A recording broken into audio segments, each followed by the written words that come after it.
Sorry, Rick, we're back on now. And so incredibly complex flight dynamics that happen within all of this stuff. And then when you also think about it, when you think about it from a moment of, hey, evolution didn't just have to develop flight once with birds. We have flying reptiles, we have birds, we have flying insects, right? We have flying mammals. It had to develop flight multiple times by chance and accident, even though it's incredibly complex. Doesn't seem to match. Molecular isolation. So commonalities within DNA in living systems cannot and does not prove macroevolution. So if our, and also function this, okay? So if our protein structures, we talked about like the chimpanzee and human DNA and things like that last week a little bit. If our protein structures among living systems were not compatible, the entire food chain of all living systems would be impossible. Okay? We need the cow to eat the grass and get its nutrition from the grass, or we can't eat the cow. And if we eat the cow, and if we don't have compatible protein structures, it can't feed our protein, and so all we're doing is eating nothing, and it's passing right through us, and it's gaining no energy, and we would die, right? So if we can't eat, and we're omnivores, right? If we can't eat plants, or we can't eat animals because we have compatible DNA, nothing would survive. We have to have compatible protein systems so that I can eat these things, okay? And we all can survive, and that's going through the entire, what we call circle of life, okay? Everything relies on something else for its survival, okay? Trees and plants and all that, you know what? They depend on our production of carbon dioxide in order for us to breathe, for them to get what they need, and we need their oxygen and every other aspect of it, no matter if it's a herbivore or an omnivore or a carnivore. We need something to eat, and something needs us, and it all just keeps going back and forth. It's all part of a massive and incredibly complex circle of life system in the biosphere that we live in. So, we talked about this again last week again, but similarity of design is not proof of common ancestry. Okay? Just like I can go into the parking lot here and I can take two different cars that look really fairly similar. Does it mean they came from the same factory? No. Does it mean they came from the same manufacturer? No. Does it mean the same engineering blueprint who designed both cars on the drawing board? No. It just means they're similar. Right? They may have had, one person may have stolen the idea from somebody else, but it does not prove that they had an ancestral relationship. Two Ford F-150 pickup trucks. One may have been made in Detroit and one may have been made in Mexico. You can't tell by looking at the truck without other kind of information. You can't say, well, this 1972 Ford somehow is clearly, was in the genetic lineage of a 1995 Ford pickup, right? There's just nothing. You can't tell because of common design doesn't prove common ancestry in non-living things and or in living systems. And at the molecular level, there is no trace of evolutionary transitions as proposed by the Darwinian theories. Okay? There are no transitions in the molecular record, only gaps between all species. That's all we see. And the fossil record is a complete embarrassment to all Darwinianists. It should be, if they're willing to accept what they see as fact. Okay? It confirms nothing according to the theory. It doesn't reveal anywhere any kind of gradualism and a development of this Darwinian tree of life. Okay? We don't see a tree of life. What we see is a orchard. Okay? We see the dog kind and the canid, or the cat kind, and we see the equine kind, and we see the fruit tree kind, and we see all kinds of kinds, and we can trace them all the way back down to their original source, but we don't see any jumping from this tree to that tree. We don't see one tree. We see a forest of trees according to created kinds. And most species exhibit no directional changes at all. They are today as they've always been in the observable record. And we'll see a little bit more of that in a moment. All life forms have a sudden appearance, fully developed into their final forms. We don't see partial anything. We see fully developed. We may have extinction of certain species, but even at the levels of extinction, we see fully formed, fully functional animals or other living things, not a transition of any kind. So without a favorable fossil record, meaning no transitional forms as proposed, okay, Darwinianists have proposed punctuated equilibrium, which has been coined as a term for a hopeful monster. Okay?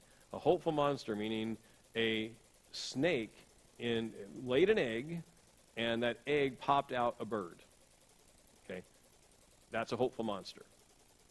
It wasn't a snake that had some bird parts to it. Because we find no transitional forms, they have advanced the idea of punctuated equilibrium that says in one generation, in one lifetime, a snake popped out a bird. Well, actually, it must have popped out two birds, because I need a male and a female in order for them to reproduce and carry on according to their kind. So any time this happened, I need two hopeful monsters, a male and a female with fully functioning reproductive capabilities that are fully compatible one with another in one generation, or the whole system falls apart. But that doesn't stop people from advancing punctuated equilibrium as a viable theory, which it's not. There are no such things as a missing link, because the whole evolutionary chain is missing. You can't find it. The tree of life is a myth. It's not fact. There is no evidence of a transitional form. Okay? What we observe are forests, according to the biblical kinds, not a single tree where everything started and advanced into everything else from there. The Cambrian explosion or the Cambrian record, maybe it's a term you've heard of before or read about or know a lot about, but that's often referred to, for those who haven't seen this before, is the biology's Big Bang. Okay? Cambrian explosion, Cambrian, whichever pronunciation you prefer, evidences all of what we see. So they dig down, Cambrian level, is this really low and considered ancient, although in my view it's only 6,000 years old or less, 4,500 years more likely. But they see below the Cambrian level, they see virtually no living systems. Okay? And then they get to the Cambrian level, and they see in this explosion of life, some of which are no longer with us, and many of which look just like they look today. Okay? Supposedly, or whatever, 65 million years or 250 million years, I don't remember the age of the Cambrian layers as they hypothesize it to be. But whatever it is, these forms and these creatures they find in there look exactly like they do today. So let's just say 500 million years. I don't know what the age is. Let's say 500 million years. It looks no different, no changes in 500 million years, or 100 million years, or 65 million years. Okay? And what they find there is not a whole bunch of almost wannabe snakes and birds and fish and reptiles and anything else. They just find actual living body plans, or body plans that were alive. And then so that leads to speculation. Well, maybe all those transitional forms lived and then they got washed away, but there was no fossil record for them. Well, that's not a speculation, but the evidence that you look at is what? No transitional forms. Everything in its final, fully complete state at the earliest level of finding existence of life in the fossil record. Years ago, since soft tissue would not remain viable for even 1 million years by virtually any scientific estimation, much less 65 million years. But like if you ask Mary Schweitzer, the first archaeologist or whatever who found this stuff, paleontologist who found this, and her lab assistants were saying, hey, it looks like we got soft tissue here.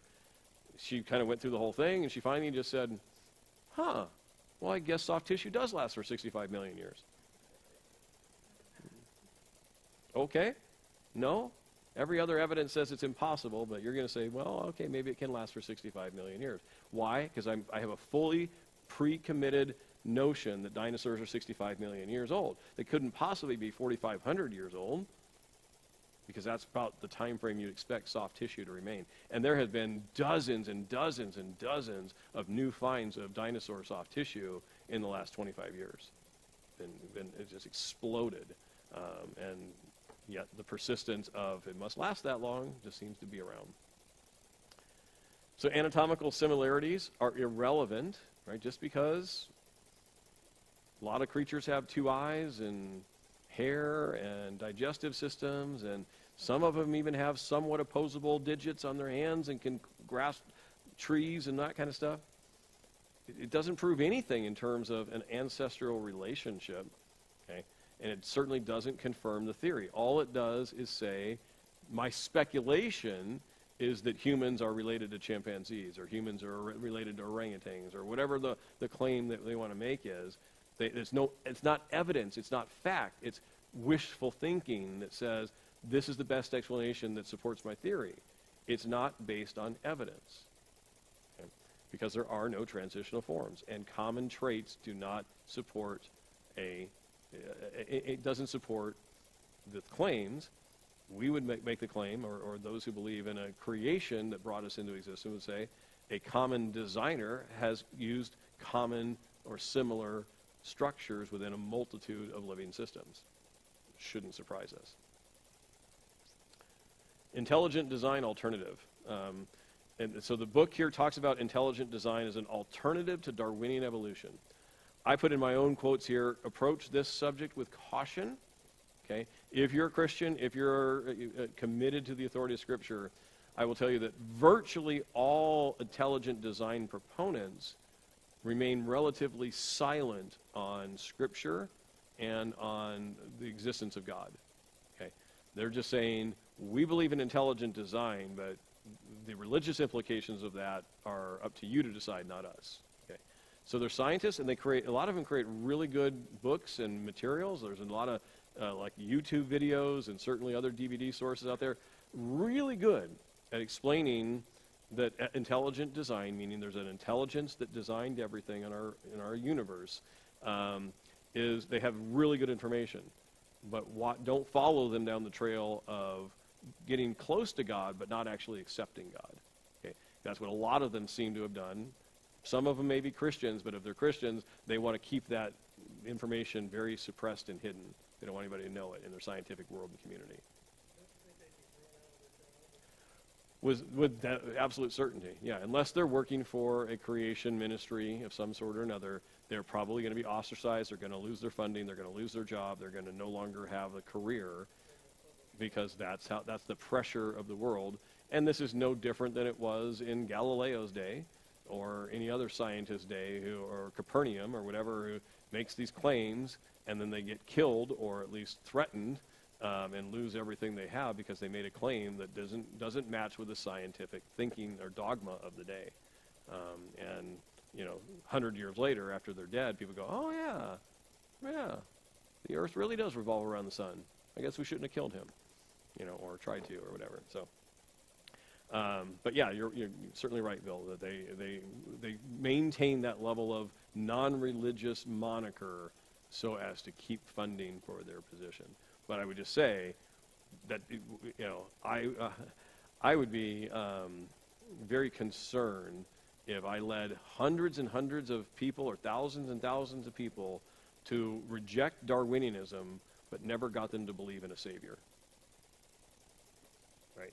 That should be the next alternative but didn't get them there. So back to, anyway, there is some good information that we can gain from intelligent design discussions. So intelligent design is the alternative, if you will, to Darwinian evolution, and it keeps the word God, and it keeps the word creation, and it keeps the word accountability to a savior all out of the conversation. But let's see what they have to say. So with natural selection and Darwin's tree of life debunked, I think we can clearly make that claim, there's simply no evidence for it. People can still believe it, they can champion it, they can build their careers on it, but there's no evidence for it, right? There's nothing in the fossil record. There's nothing within the genetic code that allows for that kind of variability and adaptability to be present within a different species. So it's debunked, okay? So if we debunk the Darwinian proposal for how we've got to life, and how we got to human life on this planet, the only other option is intelligent design. There's no third option between blind natural forces that can't create what we need them to create and intelligence as the only alternative cause. Okay? So science, we see, is now confirming intelligence as the most plausible reason for all cosmological and all biological systems that exist today. Science is now ready to make some of those assertions. Doesn't mean they're Christian, doesn't mean they're Bible believing. It means they're believing in some higher power, intelligent force capable of creating everything. Aliens, yeah, that can certainly fall into that category. Intelligence provides the best explanation for what we observe. That really is a fact. Okay? Appealing to intelligent design is not a God of the gaps cop-out like many would charge those who hold this view as.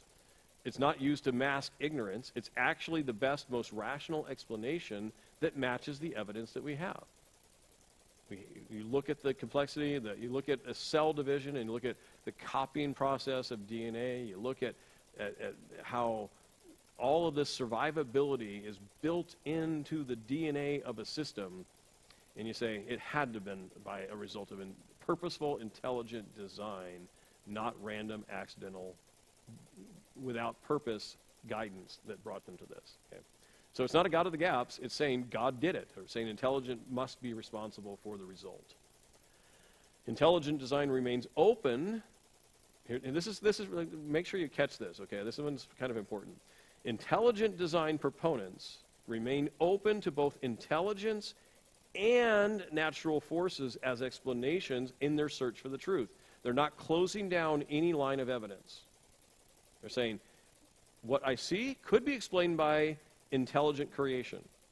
Or maybe it came about by natural processes. Whichever one the evidence shows me is where I'll make my conclusion on. Whichever one. Darwinists are not open to intelligence as a cause. This rejection of intelligence is based on their own preconceived biases, not the facts that we see in the world that we observe.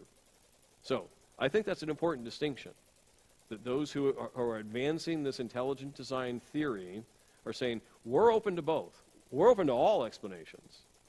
Aliens. We're open to natural processes. We're open to God. We're open to something. We're not closing down any line of evidence because we don't like the implications of it.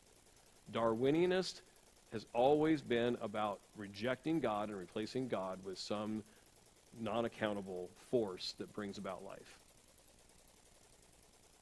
Intelligent design is also open to being proven false. If evidence could ever be discovered that would disprove it. They're saying, look, as a movement, they're saying, you can disprove, scientifically, we should always be open to being falsified, right? Because we don't want to hold on to a lie.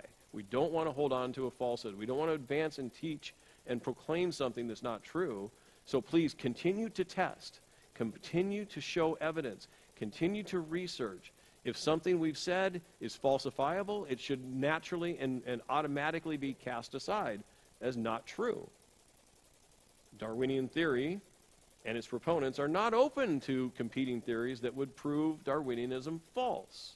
They're committed only to that solution. So they're committed to that, and they do not accept any charges that would falsify their claims. So these are two fairly philosophically important distinctions between the two movements. Darwinists willfully ignore the positive, empirically detectable evidence for intelligent design, and an intelligent being who is the one who created these designs. They are letting their religion, Darwinianism, overrule objective scientific observation. So no worldview is completely free of bias. Can we all agree? No one's perfect. No one is completely free of bias. So no worldview, not a science, there's no objective scientist, there's no objective Christian, there's no objective intelligent design proponent, there's no objective agnostic who says, I can never know and you can never know and all that. No worldview is completely free of bias. So the claim that intelligent design is motivated by religious beliefs is not actually a valid objection to their hypothesis or the claims that they're making. having personal beliefs for or against a position doesn't change observable facts. Okay? So, this intelligent design movement is shielded or guarded in their approach to trying to advance a different alternative to Darwinian evolution. They're saying, look, the fact that we don't subscribe to this over here, let's say Orthodox Christianity, and we don't ascribe to Darwinian evolution, is simply saying, look, of course we have biases, but we are open to any type of, fact checking. And if what we're proposing is not true, it should, of course, be cast out. But we believe that what we're proposing is supported by the observable facts. Again, they're not a single claim I've ever seen in intelligent design is saying the God of the Bible doesn't exist. They just don't go there. And they're just not saying, therefore, if God or if intelligent design is the only explanation for the existence of the universe, the existence of life, the existence of mankind, the existence of the anthropic principle that says all these things are perfectly aligned and fine-tuned for life, that's fine, but they're in most cases, like we said, for protection of financial and career interest or whatever, they won't say, well, then you should believe in Jesus. They're just simply saying, we hold this position and we want to be as neutral and not religious as we can be. Again, I think it would be just a shame for someone who, like I used to be, a hardcore Darwinian believer in all of that, to get into the intelligent design camp, but end up not having a relationship with God in the end, because I only went as far as they went. But the conclusion here of intelligent design, or the conclusion they come to, flows naturally from the data, not from sacred books, right? They're not coming to this and saying, well, Genesis 1:1 teaches that God created in 6 days, therefore we have to find a solution that matches with that account. They're saying, whatever the evidence is, we'll support it, and they're saying the evidence is intelligence, is the responsible force behind all creation. Okay. But I wouldn't follow them down the religious path. Darwinism must be rejected as a philosophical view and a scientific claim because it does not fit the scientific data, and it never has. Never once has it ever fit the data. It's always fit the most hopeful expectations, never the evidence. Intelligent design as a theory does fit the observable data, and it should be accepted in terms of its implications without having to be required to the Bible. And that's where we've been coming to, right? So in this whole book, in the whole study through this book to this point, there's been a few references to the Bible, a few references to God, but really they're not saying to say, look, we've proven God exists. At this stage in our philosophical treatise, all we've said is we can believe that reality is existent, and we should be able to understand reality with our own senses and our own intelligence. And we see that these philosophical claims have fallen flat. We see that the universe had a beginning. We see the universe has design. We see that all the evidence supports an intelligent source that brought everything into existence. That's where intelligent design stops.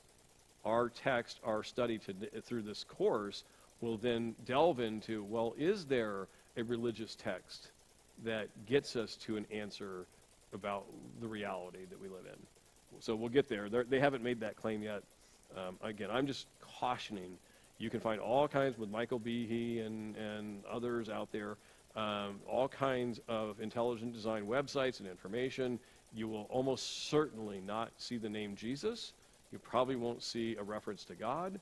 You will always just see an ID, intelligent design, as if that somehow represents the force. Hang on.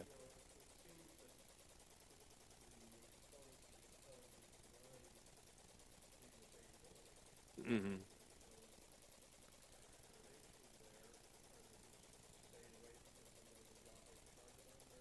They do draw a big target on their career, right? And so they can still be employed at secular universities and get published in peer-reviewed journals and all of that, because they are not trying to impose a religious view on the scientific community. And so at that they're playing that part safe. as I said, but now, of course, you do have plenty of, with Answers in Genesis, Institute for Creation Research, the Biblical Science Institute, and some others, they are full-fledged in support of the Scriptures, full-fledged advancing people towards salvation in Christ.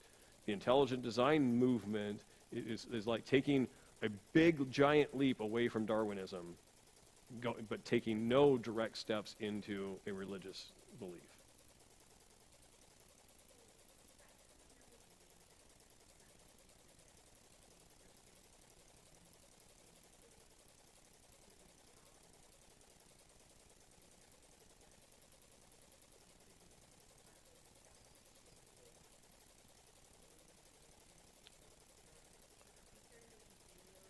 Sure.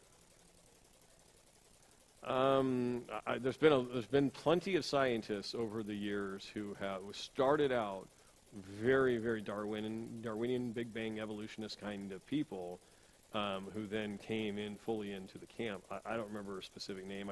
I do know, like Hugh Ross, Dr. Hugh Ross is somebody that I don't support his theological positions, but he was one of these men who was a very hardened anti-religion person.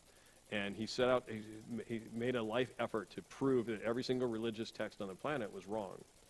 And so he saved the Bible for last, and he just went through, and scientifically was his point. Like, they have the wrong scientific claims. And so he went through Islam, and he went through Buddhism, and he went through a bunch of these other big religious texts or studies of information, and he went, yep, false, false, false, false, false. He gets to the Bible, he gets to Judaism and Christianity, and it didn't take him long to say, wow, they got it all right in terms of the creation account, and everything that every scientific claim could not be falsified that he found. And eventually he became a Christian. And he has a pretty big ministry, or a pretty big presence in terms of helping people to see that Darwinian evolution is not true. But he's a very ardent and continued proponent of a 14 billion year old universe. And I think that that's not where the evidence leads us. Like when you look at soft tissue in dinosaurs, that seems to scream a young Earth, not an old Earth, right? And those kind of things. And we talked about all kinds of other things, like, again, salinity levels of the oceans, and amount of moon dust, and dozens and dozens of other factors out there that scream young Earth. Well, even fossil fuels and things like that. They've begun to realize now, first off, you can create what they call fossil fuels. They're not even sure if they're from organic or non-organic sources, but you can create coal and fossil fuels in the laboratory within days or weeks. It doesn't take millions of years to do it. Under the conditions that we can put in a laboratory or a factory, we can create fossil fuels in just a few days. And what we're finding is they almost certainly wouldn't have lasted 1 million years or 10 million years. They would not have lasted that long. Their production would have evaporated by then. And so there's all kinds of evidences of young Earth. So I'm way beyond your question. Hugh Ross is the only name that comes to mind. I can't think of the science person that you might be referring to.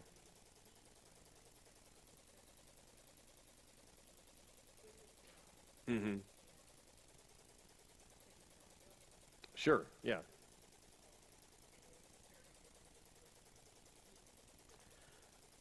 And I applaud that approach. If you quit your job and make all these career changes because you recognize that what I was teaching was wrong, and now I'm going to teach what is right, I think that's very admirable and should be done. I can't remember a name that goes along with that. So, okay, nope, not this. I don't have that information. Okay, so moving on a little bit. So intelligent design is often criticized because the Darwinists claim imperfection in the finished product, and a perfect God would certainly not make these errors in design. This is some of this laughable stuff.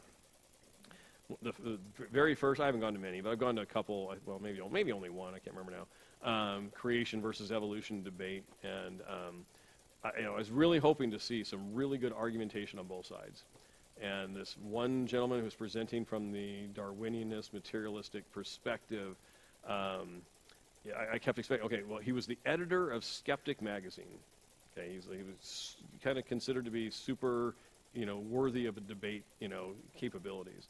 And he went. I sat there and listened to him for an hour, and I was just like, really, this is the best you've got? I mean, I was trying to be as open as I could be, and he's talking about missing links, and he's going, oh, we found many missing links. You creationists just keep saying they're not missing links. They're just, I'm like, he didn't have evidence. But one of the things he showed is like a whale, I can't remember, sperm whale or whatever, some whale, and he said, see these two little bones? See, those bones we know were from legs before the whale, was once a cow. And then he went into the ocean. He said, they have no purpose other than they're just leftover, residual from his own previous ancestry. And we have, so basically saying, his whole argument is, we're ignorant of the purpose for the bones in the whale, therefore, evolution is true. Just like we're ignorant of why they talk about the coccyx, right? We have this, it's a residual of our old tailbone. You take out the coccyx, and you're going to have deep, deep, deep trouble in your regular movement of things. Okay, and then we talk about the appendix. Well, we've long since said, this appendix is a decidual organ and has absolutely no purpose whatsoever. Well, you know what? We're starting to find it has purpose. Yes, you can take it out when it's going to burst, but it actually does have a purpose within the system. And so all they keep doing is saying, we're so ignorant. That must mean that God is a bad designer, and it's absolutely not true. They used to say that about the eye, and then we come to find out, they say, well, I can't remember, was it Richard Dawkins or somebody else was saying, why would God make it so that when you actually look at something, it actually comes in and it goes upside down and inverted, right? And then your brain has to translate it. He goes, that's a really just terrible design. Well, we come to find out it's actually very useful and beneficial the way our eyeballs bring in information and convert it to us, and it keeps us from burning out our retinas when we do it that way. It's just incredible stuff. But it's always this appeal to ignorance. We're so ignorant, we don't understand why God would do it this way, so therefore God must be a bad designer. And then a year later, 10 years later, whatever, all of a sudden they're like, oh, wow, that's really good design. And then they move on. Okay. So, anyway, some of the points under here. How can one determine what a perfect design would be without the knowledge of all the implications of modifying that living system? So, let's say you said, hey, the eye is a really poorly designed system. Well, you better know, if you're going to start changing people's eyeballs, you better have a pretty good idea of how you're going to improve it by making changes before you do it, right? And in this case, I don't know anybody who wants to go and become the bionic man and trade in their current eyeballs for bionic eyeballs that were created in a laboratory, because in most cases, you like the ones you were born with way better than some mechanical thing that man could invent. But all this claims to God being a poor designer is pretty laughable. Self-defeating, go ahead. Well, I mean, there are obviously we would call that like theodicy, the theodicy argument or whatever. Why does God allow bad things to happen to good people and all these kind of claims, and that of course negate or completely ignores something like what we call the reason why we're in the state in the first place. This isn't the design God created. God created a Garden of Eden. It was perfect. He called it very good 7 times, or called it good 7 times, and finished with very good. And then man caused a whole bunch of wreck and havoc in it, and now cancer and all kinds of things aren't good, but it still has the thumbprint of God's good design, even though it's been corrupted by mankind's sin in the garden.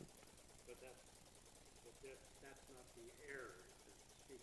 No, well, I mean, they're speaking of things like the appendix or the coccyx, or and then you hear people going, if God was so smart, why did he put this drippy thing right over the top of our mouth? Shouldn't he put our nose somewhere else where it can't drip down our, as if, it's a poor design. Well, where else are you going to put the nose? Right? And why do you think that's better than where it is? That kind of stuff. But by admitting God, Darwinists would have to admit that they are not, this is the main kind of reason why Darwinists are still Darwinists, right? They would have to admit that they are not the highest authority in their discovery of truth. In a secular, materialistic world, scientists are deemed the new priesthood to whom the rest of the world is expected to pay homage and respect. We're scientists. We know more than you. We're smarter than you. You must bow down to our choices and our wills and all of this. And if we say scientifically there's no God, well, then you need to get your God out of the schools and out of the courthouse and out of the Congress and, get your God out of here. We're the new priesthood. We're in charge of everything. And they like that position. They want to be in charge of everything. They really are considered the priesthood. You hear that all the time. Well, hasn't science proven this, and hasn't science done this and all this? And we've got the whole world ready to bow down to technology, bow down to scientific intelligence. And that's exactly what they're hoping for. And I would throw in, I'm sure that's what Satan is hoping for too. So Darwinists would lose their claim to having the highest authority in answering the basic questions of life. Remember the first chapter?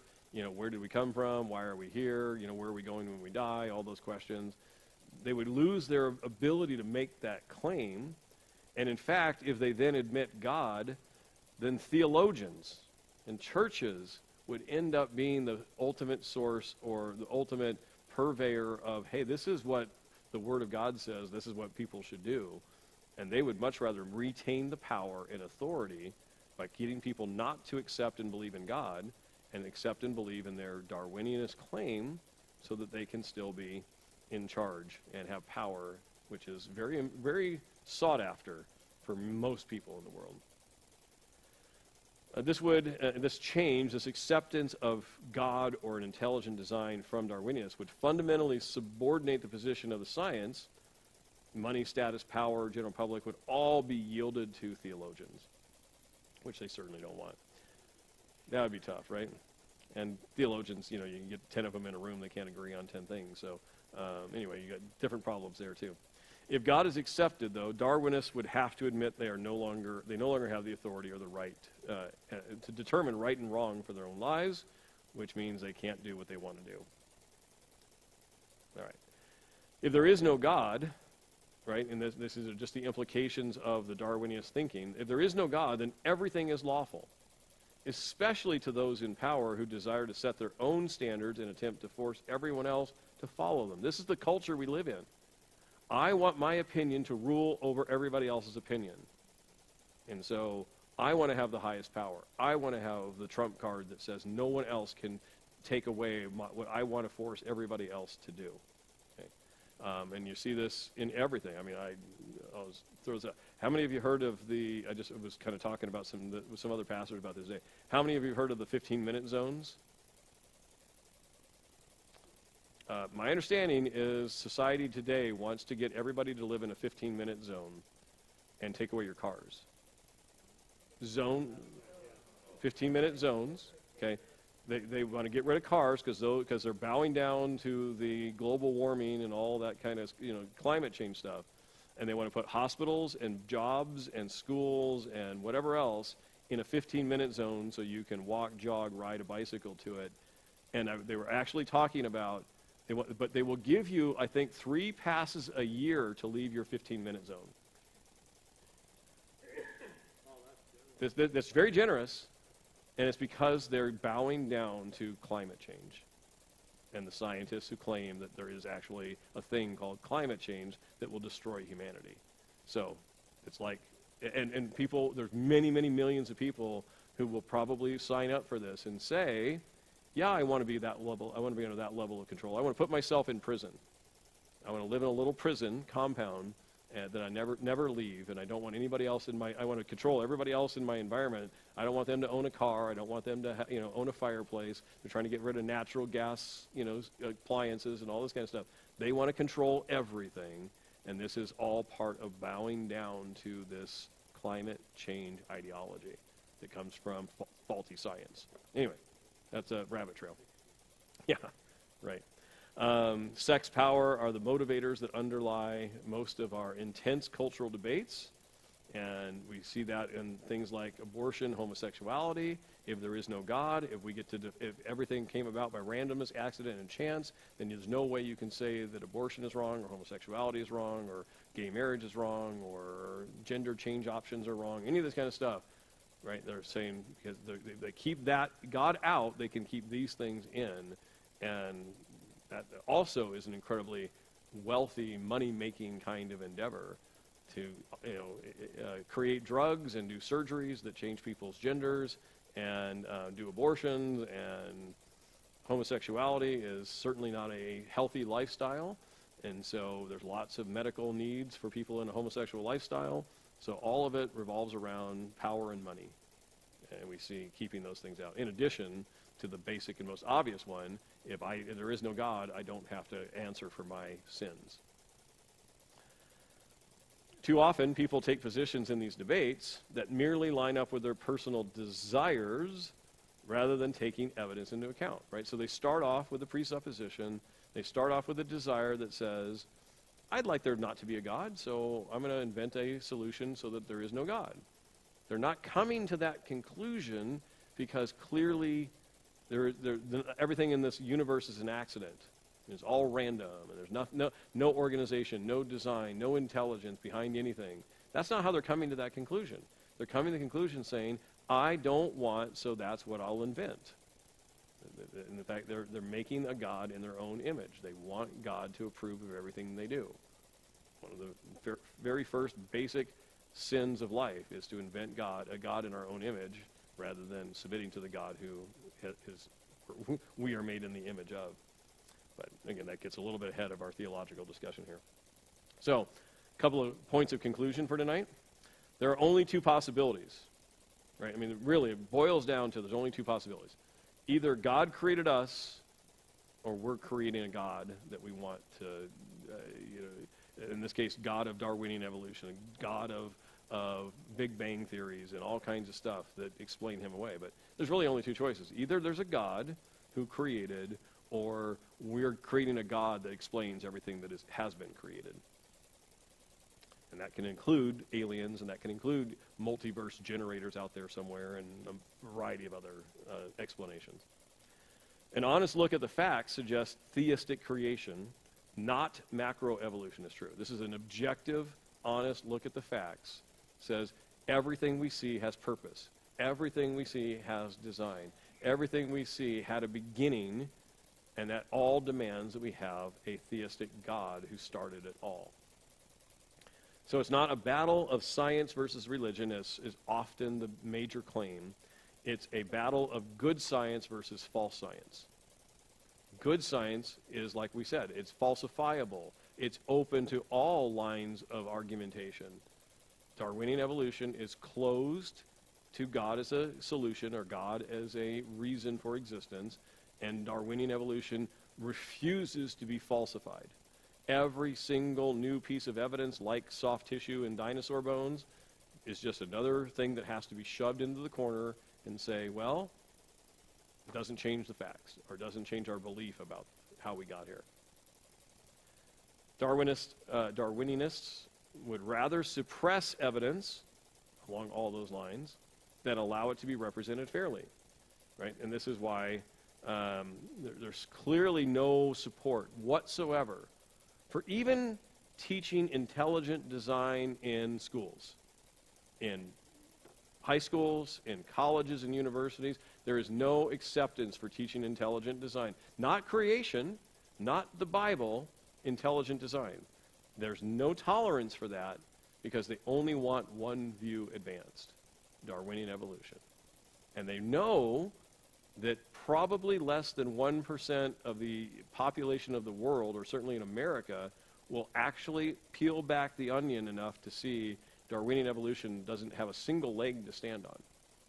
No evidence, no support, no logical reasoning, no explanation. They simply suppress the evidence, and they do not allow a different line of reasoning into their circle. So Darwinists clearly lacked faith to believe that their theory would still be believed by children after these children see all the evidence between the two views. Otherwise, they would have no objection to allowing creation or intelligent design to be taught as an opposing view. If you're so confident that all of the evidence supports Darwinian evolution, why are you so active in suppressing the opposing view? If you're so convinced it will work, or that creation falls under its own weight, why not just let it be taught and let kids go, wow, I sure like Darwinianism better than I like creation. but they don't want them to make a choice. They just want to tell them what to think and convince them that their worldview is the right view. So, anyway, as you can see, through these lines of evidence, our authors in the book is saying, I don't have enough faith to believe in Darwinian evolution. It simply doesn't support the evidence. What does? Intelligence, design, creation. So that's where the book transitions to next. But we'll talk about the moral law, and that's a whole different subject. Not really science-y, just a whole different subject that is very powerful in terms of explaining that we do have a creator. So we'll look at that next week. So that would be out of the mere Christianity? Yeah, so if those of you reading along, we're going to look at the next chapter. I think it's chapter 7, and I don't have enough faith to be an atheist. And then I'm going to look, then from there, and it may take more than 1 week, I'm going to look at the first section of mere Christianity. Mere Christianity is like broken into 3 sections or 4 sections, I think, maybe 5.